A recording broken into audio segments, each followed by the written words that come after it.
No, seriously, I'm going to talk about the Jewish question in this video. So, right-wingers rejoice. Or don't, because you're not going to come out of this video looking very good. So many people genuinely believe that the Jews, whatever the fuck that means, are controlling the entire world because they are controlling the banks. For most people this is just a joke, a funny meme. But there are actually people who seriously and unironically believe this. And today, instead of laughing in their face, which is what I would ordinarily do, I will try to take what they have to say at face value and try to deconstruct it in a digestible manner. So first of all, yes, there are a disproportionate amount of Jews in the banks, the media, and the medical fields. This is actually statistically relevant. And yes, banks do control the world.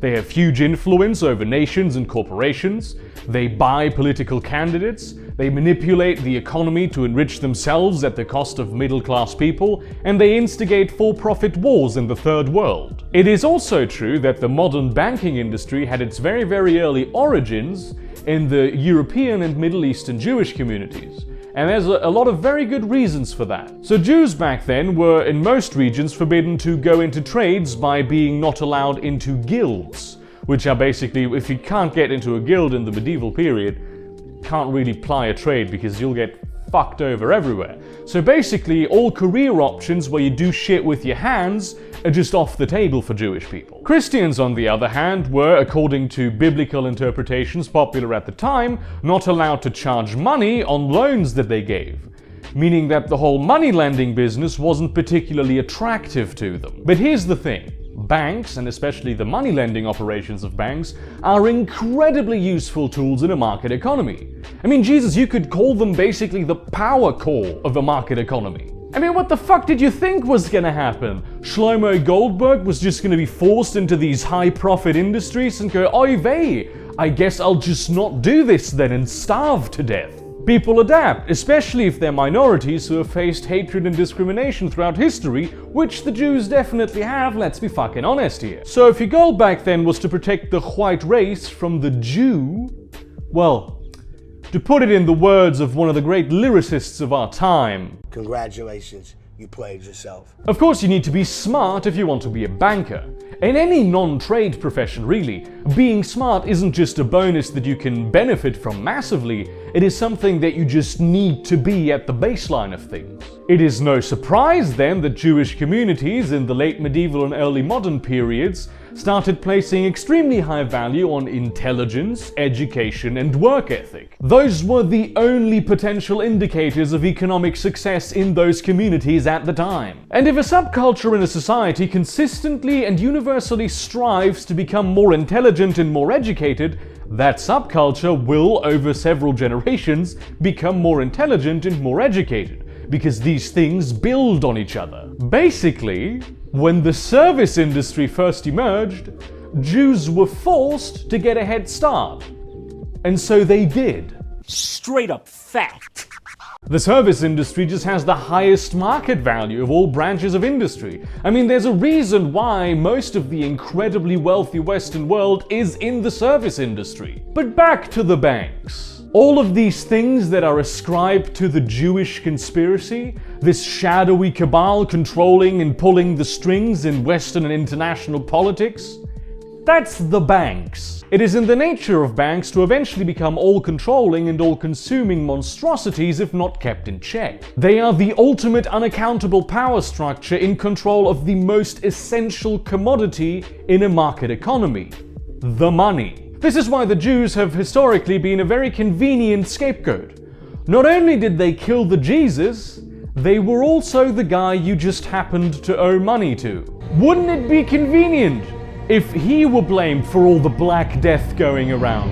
Especially considering that he doesn't have the Black Death because he's smart enough to know about this hygiene thing. This is also why the Nazis had such an evil time of concocting this caricature of the Jew as the manipulative rat demon. It's because that caricature was already, to some extent, in people's heads before they even started doing that with propaganda. And it's much easier to just have people blame an ethnic group they don't like anyway for all their very real problems, instead of having to explain the very lofty concept of the nature of an institution to them. But here's the thing, right?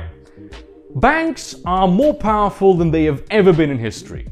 And during not the last crash, but the crash before last, the one in the 1930s, back then the Jews were still in charge of the banks. And you know what happened? The bankers killed themselves. What happened in the last crash, where the banks were no longer really controlled by a majority of Jews? The bankers got huge amounts of money for their willful incompetence. And I have to reiterate this, right? Although there is still a very strong cultural impetus among Jewish communities to go into high-paying service professions, banks are no longer controlled by any majority of Jewish people. There's just not enough Jews in the world to control the banks. And let's be honest here, banker is still one of the most high-paying, high-prestige professions that you could get into. But Berger, why is there so many Jews who is doctors? And why is there so many Jews who controlling the Hollywood? Is the Jewish conspiracy chessmate? Well, both the media and the medical fields require a high amount of intelligence and education if you want to get into them. It is thus unsurprising that a subculture of people who highly value intelligence and education would make up a disproportionate amount of these fields in which intelligence and education are essential if you want to get into them. Why do I even have to explain this? This should be basic shit that you should know. Intelligence and education are just very good predictors of economic success, is what I'm trying to say. And the Jews have been putting points into those stats for longer than anybody else. In the past few decades, the West has, as a whole, in all subcultures, shifted their focus from valuing other things to valuing education and intelligence above all else. Well, except, you know, the people who they pride themselves on being stupid. And they're not very smart, and they often blame the Jews for things, which is unsurprising considering the fact that they are not very intelligent. But while we're at it, how absurd is the notion that a loosely connected cultural group of people with a questionably shared ancestry is somehow completely involved in a global power-brokering conspiracy that spans several millennia of history. Somebody would have slipped up at some point, somebody would have made a mistake, somebody would have said, oh, by the way, we control everything. I mean, it's not like the Jews are fucking aliens. Oh, wait. Actually, some of you probably do think that the Jews are aliens. In conclusion, if every single member of the Illuminati cabal that controls the world were a Jew, it still wouldn't be the Jews who control the world. It would be the sociopathic high achievers. I realize the futility of arguing with nutjob conspiracy theorists and trying to make a point with sort of rational arguments, but this bullshit has been irritating me for quite some time. And that is why now I am making a video about it, because that is how this channel works. I'm also aware that YouTube's probably now going to brand me as an anti-Semite, because I argued against anti-Semitism.